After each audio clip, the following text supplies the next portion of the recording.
¿Qué tal? Bienvenidos al debate de Fundación Libertad y Desarrollo. Hoy vamos a hablar del dictamen que emite la comisión respectiva en el Congreso sobre la iniciativa de ley que había mandado el Tribunal Supremo Electoral para reformar la ley electoral. Como ustedes saben, desde las reformas de 2016, uno de los paquetes de reforma más grandes que ha tenido la ley electoral desde su vigencia en la era democrática, pues hay una comisión de actualización y modernización electoral que debe montarse después de cada evento eleccionario y se envía, por lo tanto, una propuesta al Congreso después de concluir el proceso electoral para hacer reformas pertinentes a la ley electoral. Entonces, en ese sentido, se había enviado ya la propuesta, la comisión ahora ya tiene un dictamen y para discutir, para analizar cuáles son aquellos aspectos más relevantes, ya tengo a mis invitados conmigo. Por una parte está José Carlos Ortega, él es parte de Foro Guatemala por la Alianza Evangélica y también me acompaña Virginia Pinto, investigadora de Asíes. Ambos bienvenidos al debate y Virginia, entro contigo directamente Por para supuesto. preguntar cuáles son, en tu opinión, vamos a decirlo así, los temas más interesantes, porque sé que es una propuesta que tiene, eh, primero, mucho contenido, son más de 50 artículos, 45 artículos, y hay muchos aspectos que regula, pero si tuviéramos que sacar en limpio tres, cuatro cosas que te llaman la atención, ¿cuáles serían? Hola Edgar y hola José Carlos, un gusto saludarlos a los dos. Mira, considero que en primer lugar, qué bueno que estamos hablando de este dictamen, ¿verdad? Porque es un dictamen que no está siendo muy mencionado y ya tiene un mes de haber estado, más de un mes de estar circulando, ¿no? Ujú. Con respecto a los detalles que hemos podido identificar en la propuesta, em, por ejemplo, podemos mencionar algunos como aspectos positivos, podríamos decirle, tal vez un poco la facilitación en cierta medida del empadronamiento y la consideración de usos de tecnología para automatización de procesos, ¿verdad? Eh, entre tal vez unos aspectos positivos. Algunos aspectos que de repente a mí me llamaban la atención es justamente que se eliminan, por ejemplo, el artículo 203 bis, que es los efectos del voto nulo, que justamente viene de la reforma que tú mencionabas de 2016, y la eliminación del 205 ter, que es el sobre el transfugismo, ¿verdad? Que también viene de esa reforma. Mencionar tal vez que lo que yo percibo del dictamen es que justamente parece tener una lógica de revertir algunas modificaciones que se dieron en ese momento en 2016, eh, pero más allá de llegar a una profundidad en aspectos que de verdad necesita el sistema político guatemalteco, pues no los toca, ¿verdad? Claro, eso es lo que yo veo también, José Carlos. Es decir, hay, como digo, algunos temas que vamos a discutir más adelante, pero antes de meternos a las profundidades, yo comparto lo que dice Virginia. A vos, José Carlos, ¿qué cosas te llaman la atención? Si tuviéramos que destacar, te dicen, vamos a ver, tres, cuatro cosas importantes que hay en esta propuesta que valga la pena comentar, y ya luego nos metemos a los detalles. ¿Cuál sería? Bueno, yo creo que lo más importante, Edgar, y qué gusto compartir con ustedes, Virginia, Edgar, es el punto más importante, la clave más importante, y lo he dicho reiteradas veces y no lo voy a dejar de decir nunca, es que no mejora la representación, no mejora la representación de los ciudadanos y por eso es un dictamen absolutamente paralítico, ni siquiera cojo, es paralítico, no va para ningún lado y eso es lo que hay que destacar del dictamen. El dictamen no va al camino donde los ciudadanos nos sentamos representados y que cambie completamente la forma de concebir las elecciones de los diputados, por un lado, para que estos sean cuentadantes, o sea, que haya esa transparencia, esa comunicación, ese acercamiento del representante con el representado, y no toca ese punto que para mí es esencial. Es el clamor popular desde 2015, desde antes, pues, pero fue una de las tres reformas que se pedían en 2015, que no se ha reflejado en ningún momento y que sigue siendo el gran tema pendiente. Pues, la democracia nuestra no va a mejorar hasta que no cambien los incentivos. Y es que no es solamente el incentivo de cómo voy a ser electo al Congreso de la República, sino que tiene que ver todo lo que después el diputado vota en los 4 años de ejercicio. El esquema de incentivos cambia completamente cuando yo soy electo de forma personal, nominal, como le llamamos, es decir, votar al diputado. Eso no está. Y yo creo que esa es la gran dolencia, la gran falencia. Después mejora en cosas administrativas, en cosas que, pues, por ejemplo, el empadronamiento, que es casi automático, o sea, los únicos que deja fuera es aquellos que, siendo ciudadanos mayores de 18 años con un DPI, no han querido o no han podido, porque no es solamente de querer, sino de poder, empadronarse en el registro de ciudadanos del Tribunal Supremo Electoral. Después podríamos decir que para los ciudadanos hacerse ciudadanos, a los que cumplen 18 años y aquellos que tengan que renovar el DPI, va bien, mejora algunas cosas administrativas de los partidos, que yo creo que sí es importante, mejora algunas pocas cosas con respecto al financiamiento, no llega al detalle que debería llegar, también mejora lo de la campaña anticipada. Trata, porque eso sí es puro tratamiento, como dicen por ahí, trata pero miente, en tratar de arreglar los problemas de la suspensión y cancelación de los partidos políticos, pero en realidad es una reforma chueca, bastante chueca. Sí, yo creo que, bueno, creo que estamos coincidiendo los tres.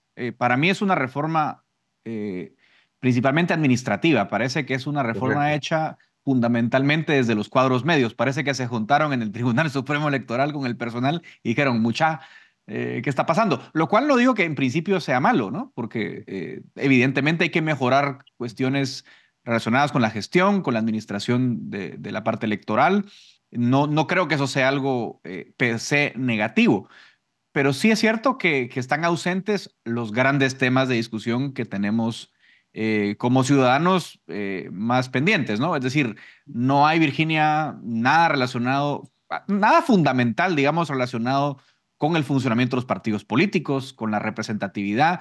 No hay nada relacionado con cambios sustanciales en las fórmulas electorales, por ejemplo. Es decir, todos esos temas parece que están un poco olvidados en la propuesta. Es decir, en el mejor de los casos es una propuesta que mejora en algunas cosas, en otra, vamos a meternos a un par de discusiones luego, eh, toca algunos aspectos de la reforma 2016, pero fundamentalmente no es, aparentemente, o en nuestra opinión, algo que sustancialmente venga a cambiar las cosas, ¿no? Justamente, creo que tal como tú lo decías, estamos pues casi que en la misma línea, ¿verdad?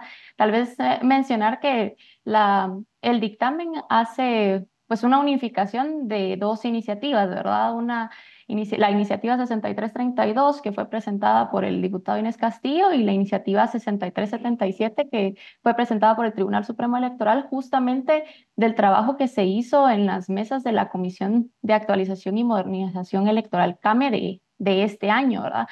Tal vez son algunos datos que pueden parecer interesantes entre las dos iniciativas. En un momento que hacíamos alguna comparación entre las iniciativas cuando fueron presentadas en su momento, pues la iniciativa del TSE tiene 29 o contemplaba 29 modificaciones, ¿verdad? En su articulado.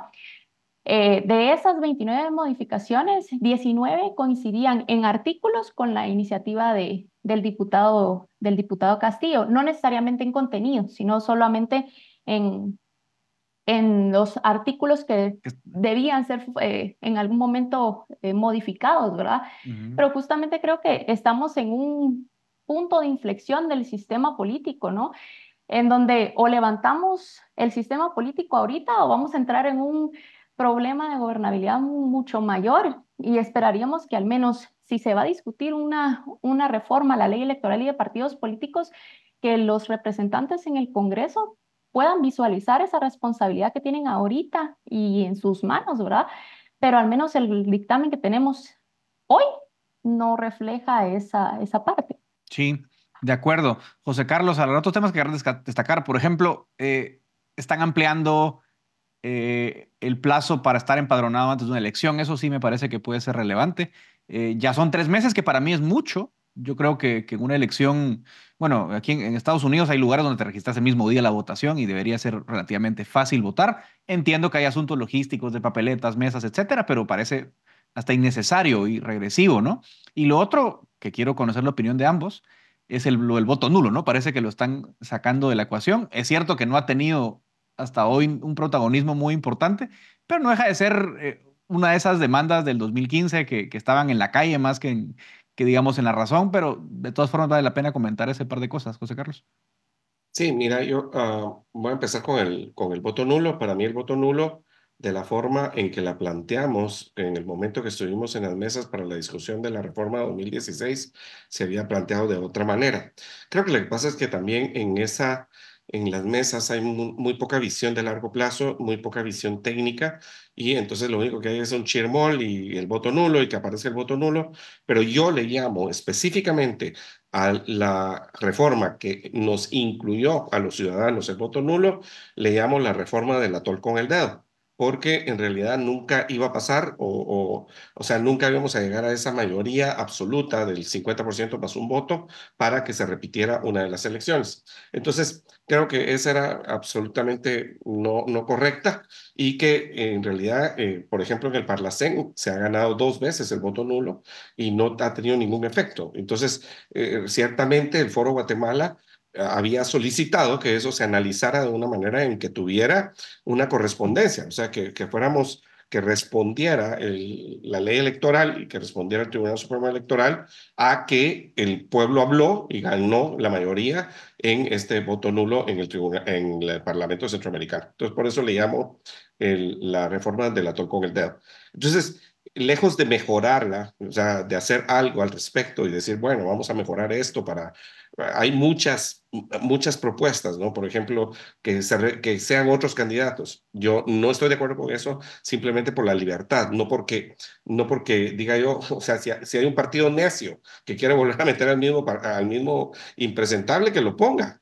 O sea, es su equivocación. Pero, o sea, lo que pasa es que las propuestas para el voto nulo han sido bastante poco probables de hacerse y entonces creo que uno ante esa situación dice, eliminémoslo, al final ni cuenta ni y la población no lo quiere. Yo creo que la población sigue diciéndolo, que lo que habría que tener es esa casilla de voto nulo que en algún momento refleje la voluntad popular y eso no lo está Sí. haciendo. Sí, Y eso hubiera sido una buena discusión, Virginia. O sea, por ejemplo, aquí hay mucha confusión en voto nulo, voto en blanco. Lo vimos en totalmente. 2019, bajó un poco en El, 2023, pero el, de todas... El voto nulo tiene que ser intencional, no es el voto que se equivoca la persona. O sea, el voto donde yo estoy en contra tiene que tener una casilla específica para decir yo estoy en contra.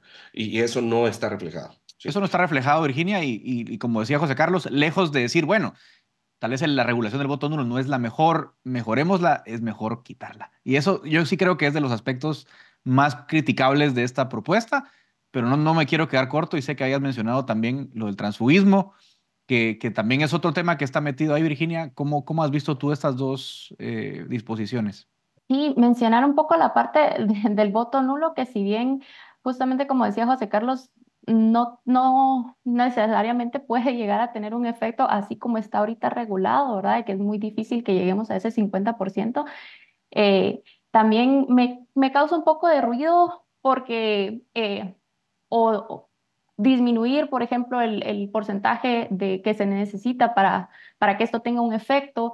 eh, a mí me causa ruido porque tenemos no solamente una deficiencia de parte institucional y de la representación de los partidos políticos y demás, sino también una deficiencia en la parte de cultura política, ¿no? Entonces, que esto pueda ser un poco repetitivo, la parte del voto nulo, cuántas veces puede llegar a tener algún efecto, ¿verdad? Eso también hay que tenerlo muy en cuenta.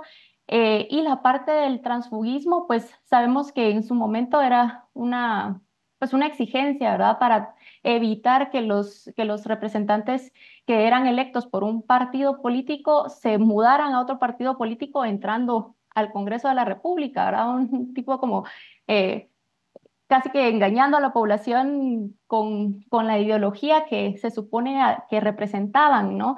Y en este caso, pues la eliminación de esta medida sí podría causar un poco de, de contrariedad, ¿verdad? De efectos en la sociedad, por ejemplo, que sí se ve como algo positivo en las mesas de discusión, por ejemplo, de la CAME, al menos en las que yo estuve. eh, no se tocó el tema. No habían propuestas alrededor del transfugismo. Sí se nos preguntó, por ejemplo, si teníamos alguna opinión al respecto, pero nadie opinó nada porque no llevábamos una propuesta sobre el tema. La propuesta, por ejemplo, del Tribunal Supremo Electoral no contempla ninguna cuestión al respecto. Lo que sí contemplaba era que el efecto del voto nulo habría la posibilidad de que los partidos políticos pudieran proponer otros candidatos si se repetían las elecciones como efecto del voto nulo. Pero lo que vemos ahorita es que se toma de la propuesta del diputado Castillo, que esa sí la contemplaba, ¿no? La eliminación Ujú. del 205 ter. Bueno, ya me va quedando poco tiempo, entonces les voy a hacer dos preguntas a ambos para ir cerrando, porque quedan 2 minutos. Si ustedes fueran diputados al Congreso, ¿votan a favor o votan en contra? ¿O votan parcialmente? José Carlos. Bueno, yo votaría en contra. Votaría en contra porque no incluye la representación, que para mí es vital. La representación nominal elimina la necesidad de legislar sobre el transfugismo, porque si yo voté por una persona, si yo voté por Edgar, si yo voté por Virginia, entonces no me importa si se cambia de partido, porque yo al que hago cuenta antes es a la persona. Y en una próxima elección yo le doy mi voto o se lo quito, dependiendo de cómo actúe en el Congreso de forma directa. Entonces, creo que la representación para mí es importantísimo. Entonces, esta no lo tiene. Lo del transfugismo me ha parecido que siempre es un error, porque aparte es la ley electoral con sus ventajas y sus desventajas, y aparte también es la ley orgánica del organismo legislativo, que se hizo un chirmol ahí, se confundió y tiene mezcladas las cosas.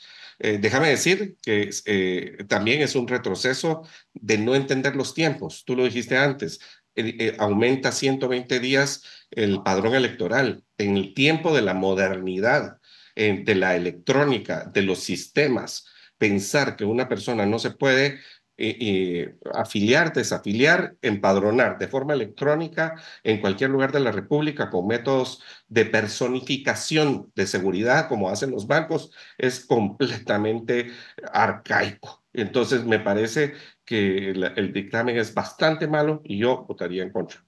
Muy bien, Virginia. Yo considero que necesita una mayor discusión. Es necesario poder considerar aspectos un poco más de profundidad, como el voto preferente, por ejemplo, que nos permita poder tener esa representación y una mejor representatividad en el Congreso de la República. Muy bien. Sí, yo coincido con ustedes. Como decíamos al principio, creo que es una propuesta administrativa, es una propuesta con una óptica muy de ventanía. En algunos casos, incluso con la mentalidad burocrática mal entendida, no burocracia digamos, como término de burocracia profesional, sino como lo entiende el ciudadano, ¿no? Como esas barreras, obstáculos administrativos que muchas veces son lo que prima en las discusiones, ¿no? Como el caso del padrón. Creo que el voto nulo, creo que las grandes discusiones están ausentes, lamentablemente, y donde hay grandes temas como el voto nulo o el financiamiento de partidos, lejos de mejorar, parece que hay retrocesos. No digo que lo que haya sea lo mejor, pero digo que si vas a tocar temas tan profundos, vale la pena que lo hagas de una forma mejor. Pero bueno, pareciera ser que tampoco está en la prioridad de la agenda de los diputados la parte electoral, así que ya veremos qué destino tiene. Muchísimas gracias por acompañarme, Virginia Pinto, investigadora de ACIES, y también José Carlos Ortega, parte de Foro Guatemala por Alianza Evangélica. Hasta aquí llega el debate de Fundación Libertad y Desarrollo. Que tengan unas felices fiestas y nos vemos pronto.